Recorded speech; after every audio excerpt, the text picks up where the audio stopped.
than half of its plant and animal species. Rainforests are also extremely rich and productive living systems, providing us with oxygen, food, medicines, and other elements essential to our lives. Muscles over there.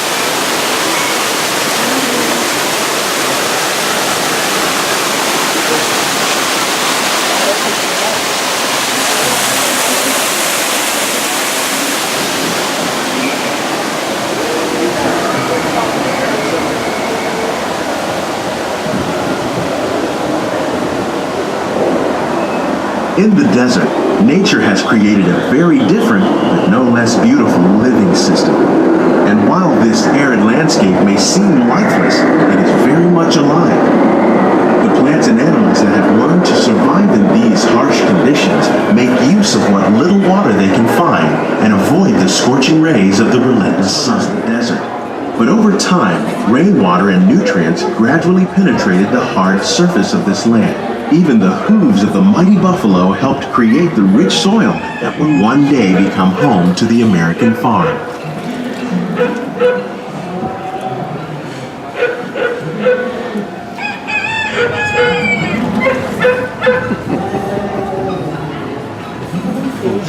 Number 32. Nice house. Oh, look at the goat.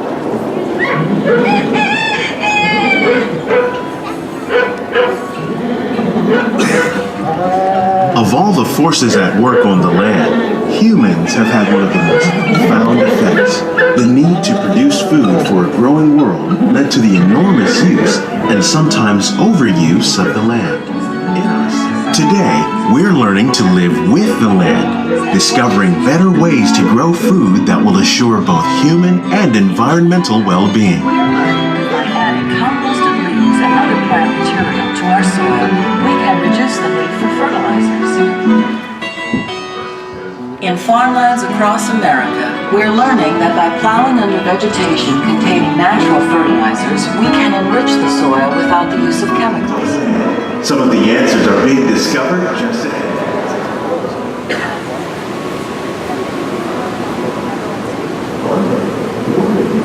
Welcome to our living laboratories, where scientists from EPCOT and the U.S. Department of Agriculture are exploring innovative ways to produce bountiful harvests now and into the future.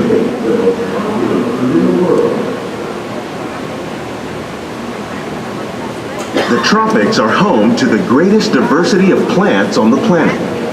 Many of these, like papaya, bananas, cacao, coffee, and rice, are well known around the world. These are just a few of the edible plants that have been an important source of nutrition for people living in the tropics. Many are rich in vitamins and minerals, while others are well adapted to growing in less than ideal conditions. Some, like the water lily, thrive in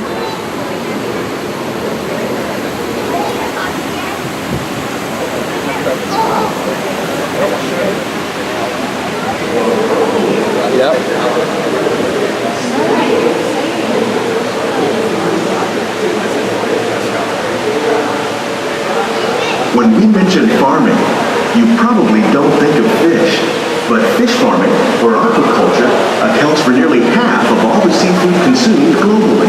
Tilapia, bass, and catfish, like the ones you see here. As a result, we're able to save millions of gallons each year. Our small fish farm produces nearly 5,000 pounds of fish each year to serve in restaurants around Walt Disney World.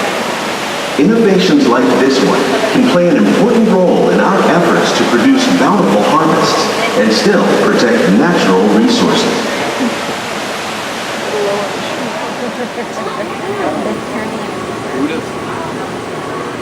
While there are more than 50,000 edible plant species in the world, most of us are only familiar with the handful that make up our everyday diet. The common grains growing here, wheat, maize, sorghum, and millet, plus rice, account for nearly 2/3 of our global food consumption. Learning how to increase yields of these staples is an important goal of research around the world. Innovative growing techniques like these increase yields while more efficiently using resources like water, fertilizer, and pesticides. Watermelons. Another innovation at work here is our integrated pest management program. By populating our greenhouses with beneficial insects that prey on harmful pests like aphids and flies, we are significantly reducing our reliance on conventional pesticides. We're growing these crops using our nutrient film system. This technique precisely controls and recycles water and nutrients. With it, we can produce over 27,000 heads of lettuce a year in this one small area. Wow. Cucumbers. Wow, they're pretty big, aren't they? Inspired by nature, like these fruit and vegetable trees. By growing these ground plants vertically, we can increase yields and better control diseases. These crops taste as good as they look. In fact, we serve more than 15 tons of produce from our greenhouses in restaurants here at the land every year.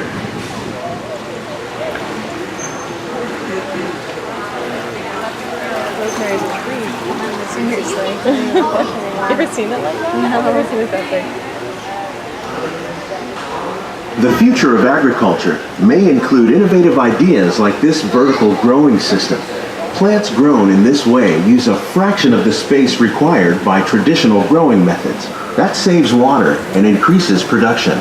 The aquaponics system on your left combines hydroponics with aquaculture. The fish provide a natural source of fertilizer for the plants, and the plants help keep the water clean for the fish. It's another great way to produce more while using less. In our lab, EPCOT scientists are working.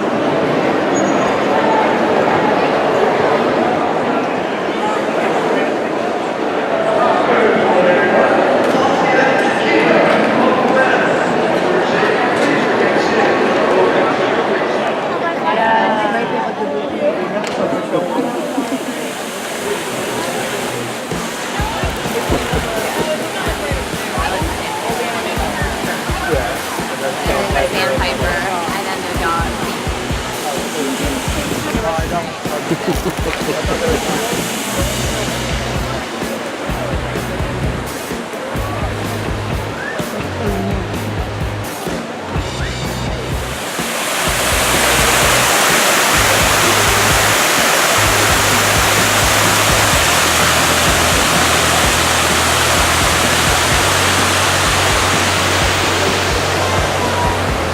Oh, there's Figment. Channeling the chicken spirit for my happy wanderers. Happy wanderers. Thanks for coming to Dollywood. Y'all good. Bye, honey. Bye-bye. Bye.